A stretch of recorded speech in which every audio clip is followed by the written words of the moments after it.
अगर बीज बो देंगे तो आज नहीं तो अपने समय के अनुसार फल भैया अवश्य देगा। जिस खेत में एक साल बीज नहीं बोया जाता तो पिछले साल जो उसमें फसल बोई होती है उसी के जो बीज उस खेत में गिर जाते हैं वो अगले साल समय पाकर के उगाते हैं। कोई भथुआ बोता है क्या खेत में? बोलो भाई, अपने मन से जाम आता है ना, क्योंकि उसके बीज उसमें पहले से पड़े हैं। और ये संस्कारों के बीज कथा से ही आते हैं। विद्यालय में और स्कूलों में तो केवल प्रमाण पत्र मिलता है जो केवल शादी के समय आता है, जिसमें लोग कहते हैं कि हमारे बिटिया डबल एमए किए हुए हैं। बाकी तो भैया बहुत देर में काम आता है। तो परमात्मा के नाम का बीज अगर कहीं बो दिया गया तो भैया पीढ़ियां खाएंगी। और भगवान शिव के नाम का बीज अगर बो दिया गया तो जिस प्रकार चंचुला ने अपने भूत प्रेत रूपी पति को पिशाच की योनि से दूर करके भगवान शिव के गणों में परिवर्तित कर दिया, तो निश्चित मानिए हम लोग तो जीवित अवस्था में कथा सुन रहे हैं। हम लोग तो स्वयं बैठ करके कथा सुन रहे हैं। तो भैया जो पेड़ हमने लगाए पहले उन्हीं का फल हम अब पा रहे हैं। भगवान शंकर का श्रवण, कीर्तन और मनन ये तीनों वेद सम्मत हैं। शाम को सोते समय, रात में अगर दूषित सपना आ जाए, सपना रात में सो रहे हैं और सोते समय कोई मन में ऐसा विचार आ जाए जो विचार आप किसी से विचार गलत हो, और रात का विचार सपने में कब आया है? जो दिन में हमने सोचा है। अगर दिन में हमारे मन में कोई गड़बड़ सड़बड़ विचार आएगा, वही विचार रात में सपने के रूप में आएगा। सपने में कोई अलग चीज नहीं आती, सपने में वही आता है जो दिन भर व्यक्ति सोता है। तो ठीक इसी प्रकार अगर शिव का ध्यान किया, राम का ध्यान किया, कृष्ण का ध्यान किया, तो रात के अंधेरे में अनैतिक विचार आ जाएं, इसकी संभावना ही नहीं होती, क्योंकि आपने परमात्मा का ध्यान किया है। एक बात याद कर लेना, ऐसा संत महात्मा कहते हैं कि पहले लोग जंगल में जाया करते थे भक्ति करने के लिए। जंगल में क्यों जाते थे? क्योंकि जंगल जाएंगे तो सुंदर सुंदर वृक्ष दिखाई देंगे, सुंदर सुंदर नदियां दिखाई देंगी, सुंदर बगीचे दिखाई देंगे। और जब ये सुंदर सुंदर चीजें दिखाई देंगी तो इस सुंदरता को बनाने वाला याद आएगा कि नहीं आएगा? बोलो भाई, अब यहां पे सुंदर सा मंदिर बन जाए तो पता है लोग क्या कहेंगे, ये मंदिर किसने बनवाया है? ऐसा मन में विचार लाएंगे। और लोग सोचेंगे कि जिसने ये मंदिर बनाया है कम से कम इसको एक बार देखने का मौका मिल जाए कि कौन वो महापुरुष है जिसने अपने धन से कमाए हुए, अपने खून पसीने से कमाए हुए धन से मंदिर में ईंट लगवा रहा है। कितना महान व्यक्ति होगा। ठीक उसी प्रकार जब आप किस शहर में जाते हैं और शहर में सुंदर सा मकान देखते हैं तो मकान के मालिक को देखने का मन होता है कि नहीं होता है कि कितना महान होगा। किसी सुंदर से बच्चे को देखते हैं तो मन में विचार आता है कि ये जो बच्चा इतना सुंदर है, इतना संस्कारवान है, तो इसके माता पिता कितने संस्कारवान होंगे। ठीक उसी प्रकार जंगल में लोग जाते थे, वनस्पतियों को, पहाड़ों को, पोखरों को, तालाब को, कुएं को इन सुंदर सुंदर वस्तुओं को देख करके इनको बनाने वाले का व्यक्ति के मन में चिंतन आता था, इसलिए लोग जंगल में जाते थे। लेकिन जंगल है नहीं, अब जाएंगे कहां? जंगल तो है नहीं, तो भैया जहां है वहीं बैठ करके भी अगर परमात्मा का ध्यान किया जाए तो भैया इसी को संध्या कहते हैं, इसी को बंधन, इसी को पूजन कहते हैं। हर एक व्यक्ति ब्राह्मण नहीं बन सकता, हर एक व्यक्ति पंडित नहीं बन सकता कि 2 घंटे घंटी हिलाए। लेकिन रास्ते में चलते हुए, बैठे हुए मित्रों के साथ किसी भी अवस्था में वो परमात्मा के नाम का जप कर सकता है ना। गुड़ या नमक आप किसी भी अवस्था में खाएं, उसका स्वाद तो वैसा ही मिलेगा ना। नदी पे बैठ करके गुड़ खाएं या तालाब में या किसी खेत में, गुड़ तो मीठा ही लगेगा ना। गुड़ तो अपना प्रभाव देगा ना, जैसा उसका प्रभाव है। ठीक उसी प्रकार संत महात्मा कहते हैं कि भगवान का नाम बैठ करके लिया जाए, लेट करके लिया जाए, चलते हुए लिया जाए या जमाई लेते हुए लिया जाए, परिणाम उसका वही होता है जो बैठ करके माला घुमाने से होता है। वाल्मीकि के जाप से निकला ये परिणाम, श्रद्धा होनी चाहिए, मरा कहो या राम। भैया किसान लोग जब खेत में बीज बोते हैं तो क्या सीधा गाड़ते हैं क्या? वो तो ऐसे ही फेंक देते हैं। लेकिन वो बीज अनुकूल ऋतु, अनुकूल मिट्टी, अनुकूल वनस्पति, अनुकूल वायु, अनुकूल जल, इन सब को प्राप्त करने के साथ विशाल वृक्ष बन जाता है। तो ठीक उसी प्रकार जैसे आज आपने भगवान शिव को जल चढ़ाया है, हो सकता है तत्काल परिणाम ना मिले।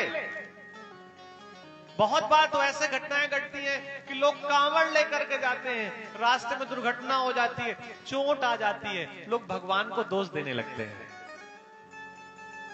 हे भोलेनाथ, हम तो आपको कांवड़ चढ़ाने आ रहे थे और आपने हमें चोट पहुंचा दी। लोगों को परमात्मा के प्रति घृणा होने लगती है और कुछ लोग तो पूजन भी करना छोड़ देते हैं, भजन कीर्तन भी करना छोड़ देते हैं। लेकिन ये नहीं विचार करते कि हो सकता है बड़ी चोट आने वाली हो, लेकिन आप अच्छे भाव से परमात्मा के पास जा रहे थे तो उस बड़ी चोट को परमात्मा ने छोटी चोट में परिवर्तित कर दिया। बारिश कोई नहीं बंद कर सकता, लेकिन छतरी लेकर के अगर कोई बाहर निकले, छाता लेकर के, रेनकोट पहन करके, तो बारिश तो नहीं बंद होगी, लेकिन थोड़ा बहुत भीगते भागते आप अपना काम चला लेंगे। बारिश को नहीं रोका जा सकता। ठीक उसी प्रकार परमात्मा ने जो लिख रखा है उसे कोई मिटा नहीं सकता भगवान शिव के अलावा। लेकिन अगर शिव की शरण में है तो शिव आसानी से 100 नहीं बनने देगा आपको, ये निश्चित है, इसमें किसी प्रकार का संदेह नहीं है। बड़ी विपत्तियां आपके लिए खेल बन जाएंगी। बहुत बार लोग पूजन पाठ इसलिए बंद करवा देते हैं कि लोग कहते हैं कि हमने वो कथा करवाई और हमारे ऊपर एक लांछन लग गया कि कथा से उन्होंने लाखों कमा लिए। लोग कथा करवाना बंद कर देते हैं, ऐसे बहुत जगह सुनने को मिला। उनसे पूछो कि व्यापार में घाटा आ जाता है तो क्या व्यापार करना बंद कर देते हैं क्या? अधिक भोजन करने से पेट में विकार उत्पन्न हो जाता है तो क्या भोजन करना बंद कर देते हैं क्या? सर्दियों के मौसम में जल में स्नान करने से कभी कभी जुकाम या सर्दी लग जाती है तो क्या स्नान करना बंद कर देते हैं क्या? नहीं करते ना। गरम गरम रोटी खाने से जिह्वा कभी कभी जल जाती है, तो क्या गरम रोटी खाना बंद कर देते हैं क्या? मिर्च खाने से कभी कभी उदर में दर्द होता है, हृदय में वेदना होती है, तो क्या मिर्च खाना बंद कर देते हैं क्या? बाकी तो काम बंद नहीं किए, लेकिन भगवान के पूजन में भजन में कोई त्रुटि आ जाए तो सबसे आसान तरीका है कि बंद कर दो। हमारे धर्म में कितनी आसान चीजें हैं, कोई नियम नहीं है, कोई पूजन नहीं है। वो आपका लोटा तांबे का हो, पीतल का हो, चांदी का हो, मिट्टी का हो, और या फिर लकड़ी का। भगवान महादेव ये नहीं देखते कि जल तू कैसे चढ़ा रहा है, वो तो ये देखते हैं बस तू आ गया है, बस यहां पर आ गया, अब कुछ और मुझे तेरा सर्टिफिकेट लेने की आवश्यकता नहीं है।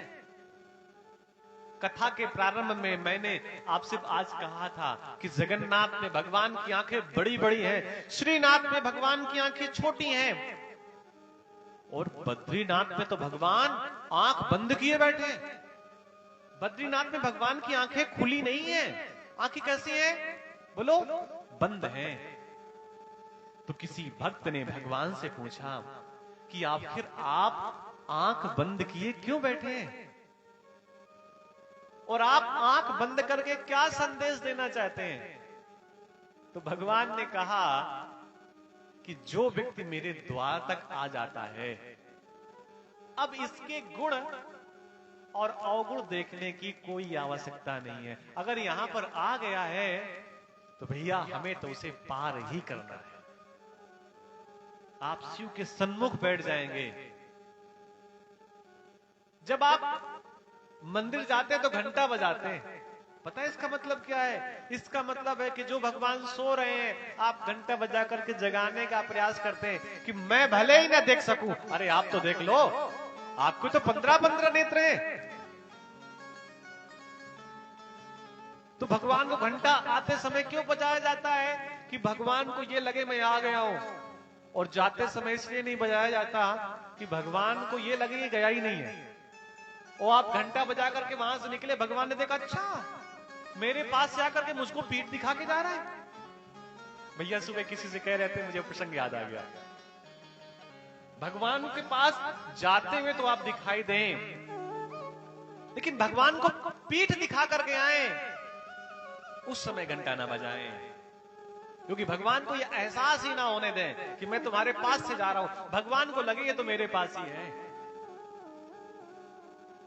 तो भैया कुछ ना कर सके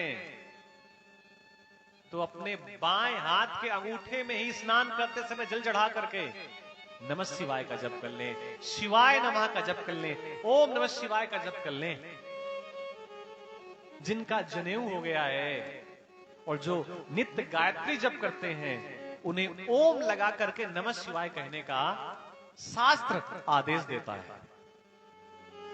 जो गायत्री करते हैं, जिनका जनेऊ उपनयन संस्कार है, वो लोग ओम नमः शिवाय का जप कर सकते हैं।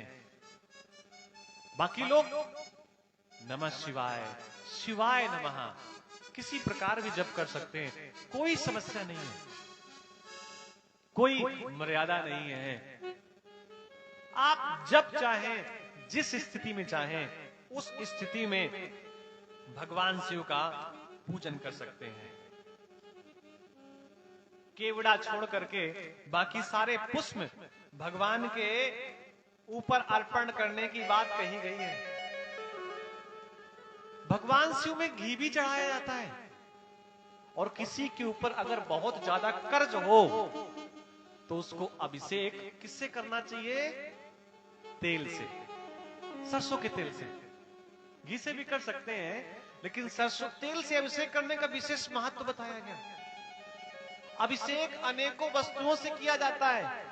जल से किया जाता है, गंगा जल से किया जाता है, दूध से किया जाता है, दही से किया जाता है, गन्ने के रस से किया जाता है, कुसा के जल से किया जाता है, तेल से किया जाता है। और भैया जब कुछ ना हो तो आंखों के पानी से भी भगवान का अभिषेक कर सकते हैं। आंखों के नेत्रों के जल से भी भगवान का अभिषेक हो सकता है। अभिषेक का मतलब स्नान कराना।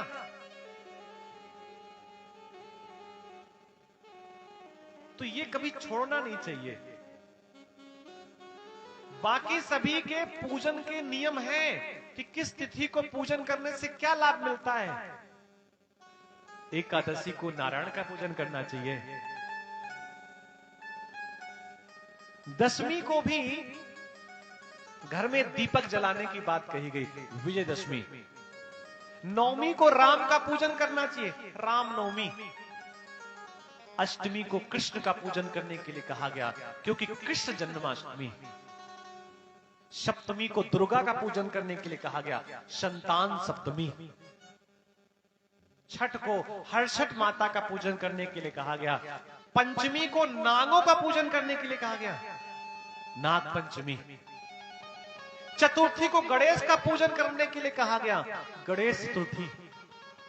हरितालिका दुर्गा का पूजन तृतीया तिथियों करने के लिए कहा गया, हरितालिका। तीज द्वितीया भाई का पूजन करने के लिए कहा गया, भ्रात द्वितीया। और अगर सौभाग्य हो, अपने पास व्यवस्था हो, तो भाई के साथ द्वितीया को पता है अपने पति के साथ स्नान नहीं किया जाता, मित्र के साथ स्नान नहीं किया जाता, पिता के साथ स्नान नहीं किया जाता। भाई को अपनी बहन का हाथ पकड़ करके यमुना में स्नान यम द्वितीया को किया जाता है। यम द्वितीया, द्वितीया के दिन अगर यमुना में स्नान भाई अपनी भगनी के साथ करता है, बहन के साथ करता है, बहन भाई मिलकर के स्नान करते हैं, तो भैया ऐसे भाई को यमलोक के दर्शन नहीं करने पड़ते, ऐसा यमराज ने आशीर्वाद दिया है। और प्रतिपदा गुड़ी पड़वा, हमारा नया साल। प्रत्येक दिन पूजन के लिए कहा गया। घी से भी भगवान शिव का अभिषेक होता है। इस प्रकार चंचुला ने शिव पुराण के रूप में कथा के माध्यम से अपने पति को प्रेत योनि से परिवर्तित करके भगवान शिव का गण चंचुला ने बना दिया। विश्वेश्वर, ये हम लोग महात्म की और विश्वेश्वर संहिता की कथा सुन रहे थे। रुद्र संहिता ये अगला खंड है, और इस खंड में नारद जी की कथा है।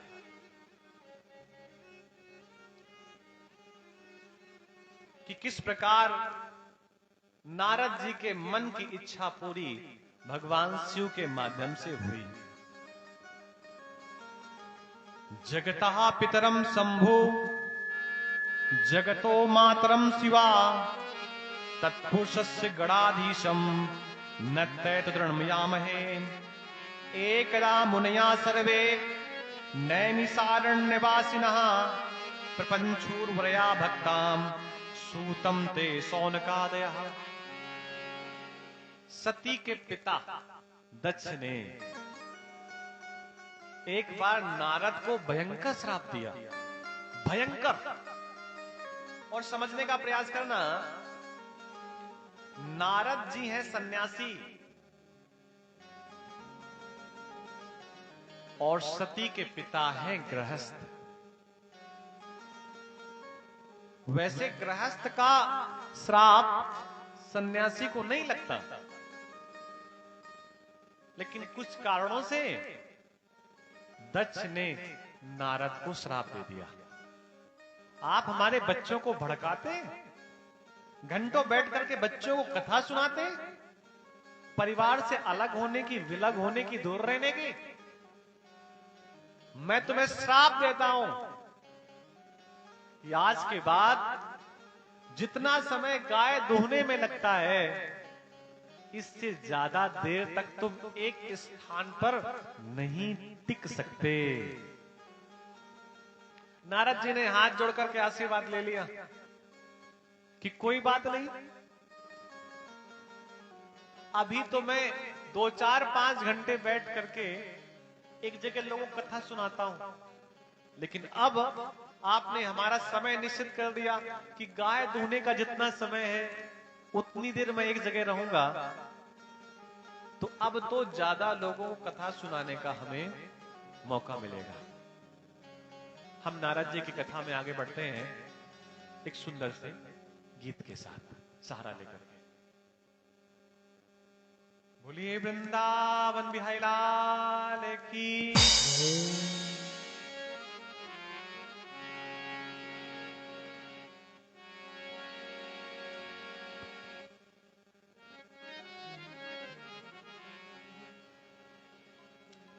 बड़ा सुंदर सा गीत है, और गीत क्या, एक संत महात्मा का संदेश है।